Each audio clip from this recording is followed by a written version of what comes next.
waiting for it. Here it is, the Everyday 4x4 Challenge 2018. Enjoy.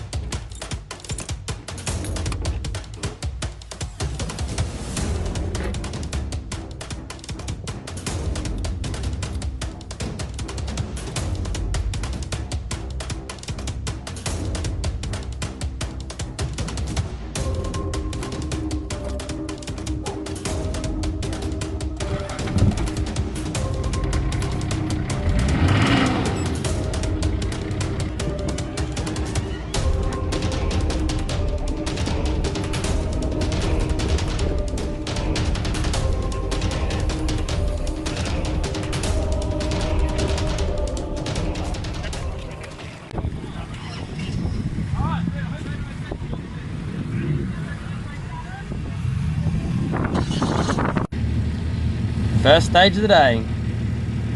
Someone's scared.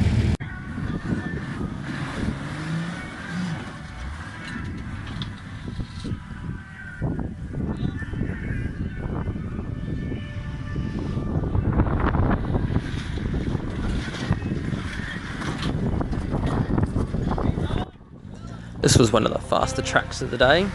Sadly, coming out of the rock garden and powering to the first corner there, I heard that dreaded noise of the tyre going pop. Thinking with tyre and rim probably already stuffed, I decided to power through and try and complete the entire track. This made turning slightly difficult. Being the left-hand tyre, turning left was alright, you kick the back end around. Turning right was damn hard and caused us quite a few reverse penalties. But finishing the track at the end, we found one, that the tyre and rim were actually still fairly well intact. Inside bead had held it, we'd only popped the outside bead. And all I do is clean out the bead and pump the tyre up, and still going well. And even more surprising to us, we were only 30 seconds behind first place, which was a nice little surprise.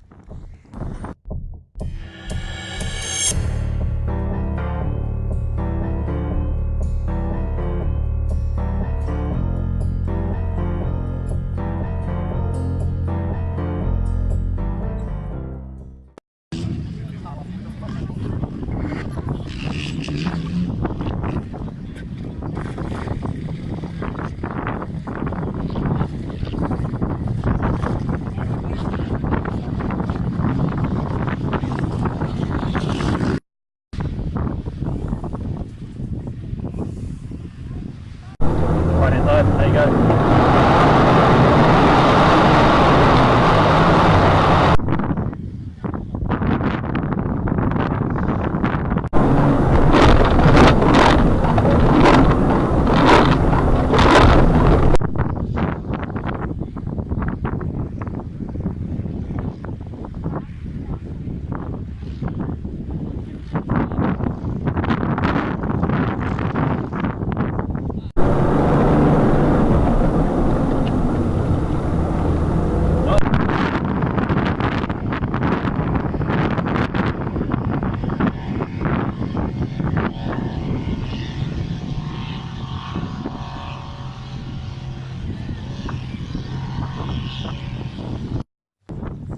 Here we had to do a short V-shaped track in reverse with the driver blindfolded.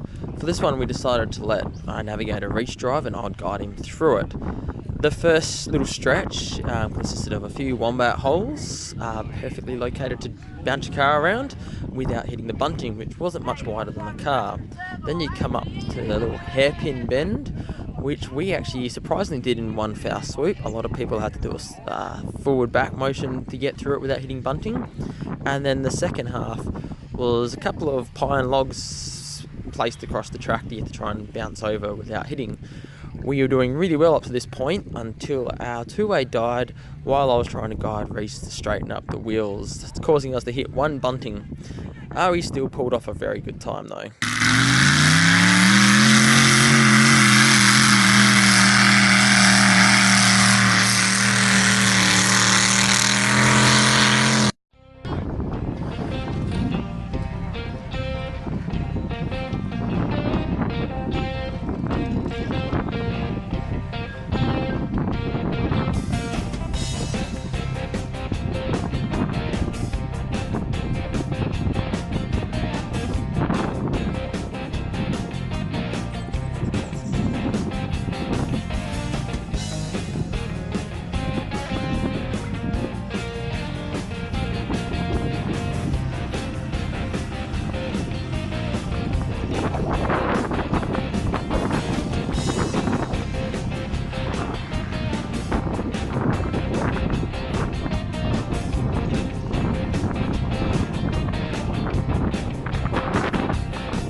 the infamous tank trap.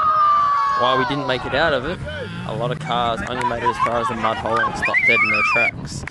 Sadly, our front locker would have much given us just enough traction to crawl our way up over that hill and scored some points instead of reset our DNF without hitting the first point marker at the top of the hill.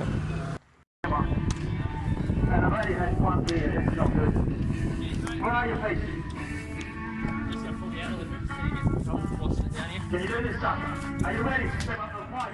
This was some of the thickest mud I've ever seen in my car, and this was the first of just many a times trying to wash to get it all out. It had filled the chassis rails, the radiator, the whole front of the bull bar, all inside the engine bay, all around the fuel tank. Everything was coated.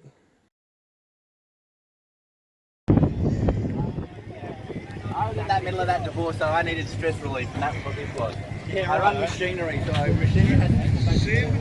Well, sitting here waiting for the next track, we've noticed a slight issue. We got a bit of coolant dropping down. Looks like this is going to be the end for us for today, and head back to camp and rip the radiator out and start fault finding, and hopefully either get another radiator, or I guess we're going to have to try and repair the one we've got. See how we go.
Homeward bound. It was a late night on the tools under the bonnet.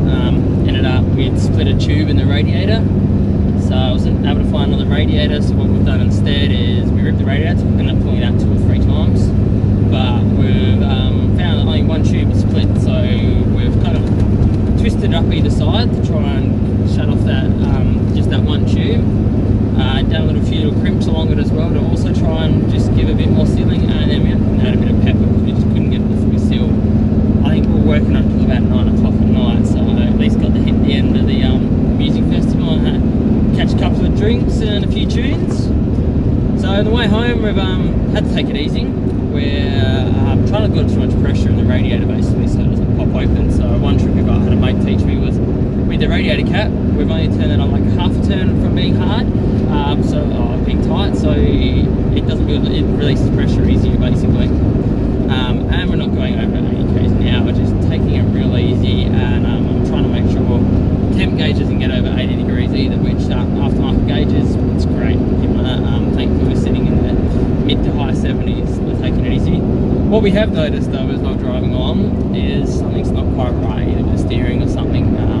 Feels like something's gone wrong with the left-hand front wheel, so time to jump out when we can as soon as possible. We're just idling along and we'll pull over and see if we can find what the issue is. Hopefully nothing too major. Well, that was bloody close. I'm glad we pulled over. Thankfully Kellabarron was just a couple of k's down the road.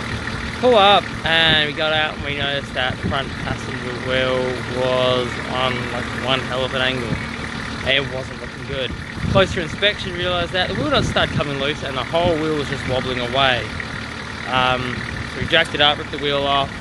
Wheel nuts, somehow, wheel nuts didn't come off so far, so it just wore a groove into all the wheel studs. To start with, I was stressed a little bit. We kind of did a few phone calls between the car trailers and that thing, up the trailer at home, get the missus to drive out, but you know, we're in Kellabarron, we're still 200 k's away, so it's not really a viable option.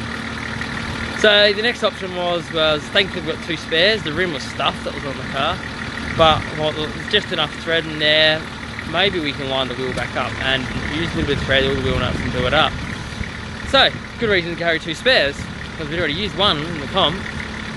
So we chucked it on, very gently done it up, and it's all come together. It's tightened up pretty nicely. I haven't torqued it too much. Just used the cross brace. A bit worried we're gonna snap studs, so it's basically drive home slowly. We're already taking it easy because of the radiator, so cruise home very slowly. That's every 5 to 10 minutes we're gonna pull over and check the wheel nuts. If they're not coming loose, maybe we can stretch it out a little bit longer, but the whole trip home is gonna be a slow one. Taking it easy, just gonna go slow. You know, I'd rather get home in one piece and take a bit longer than rush it and risk having an accident. So all seems to be holding together. Fingers crossed we get home safely. Thanks up. Enjoy watching, guys. That's all, folks. Hope you've enjoyed it. If it's something you think you'd like to get in and have a go yourself, check it out on Facebook, Everyday 4x4 Challenge. It's based 250 k's approximately east of Perth. It runs about every February. We've run about 4 years now. At the same time, they also run the Live at the Hay Shed Country Music Festival and Rodeo. So there's lots of fun to get out and check it out and enjoy yourself. A few other things to check out. Other than that, I hope you guys enjoyed it, and till next time, Blakes.